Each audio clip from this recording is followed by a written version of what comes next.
तो ई प्रकार के से एक प्रकार के वातावरण है जेमे जी हाँ के बाद जैसे सखन अपने पढ़ावे लगल हाँ तो वो एक बड़ा हंसी मजाक में हम सब करी कहिए जखन जे ई सब देखली तो हमारा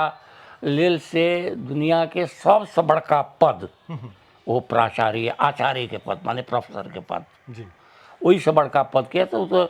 संपूर्ण समाज के निर्माण के दायित्व संपूर्ण राष्ट्र के निर्माण के दायित्व शिक्षक पर होइ छै ताहि दुआरे से आचार्य से नम्हर के संसार में भ सके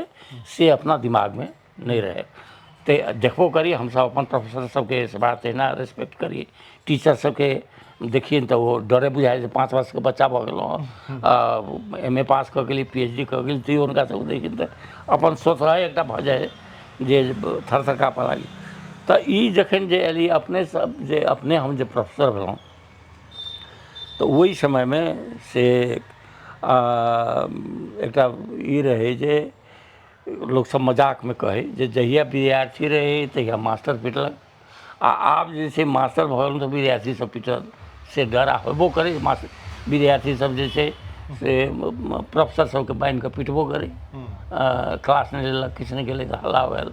तो उ जे कल्चर एकटा होबाक चाही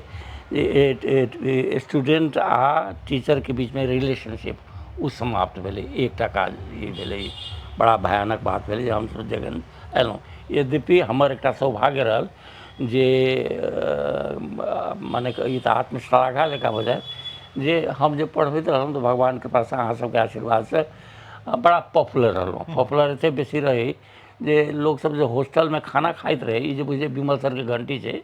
क्लास तो सब आधा पर से खाना छोड़ कर से चलि अबै उ सुनाई देत रहे हॉस्टल के आवाज सब थारी सब घटपट पटपट करिए विमल सर को क्लास हो 7,500 विद्यार्थी करीब रहे ओहि समय में आर कैंपस में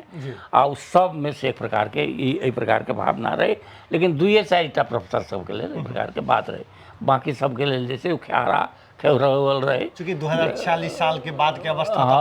और बेसी खराब हो गेलै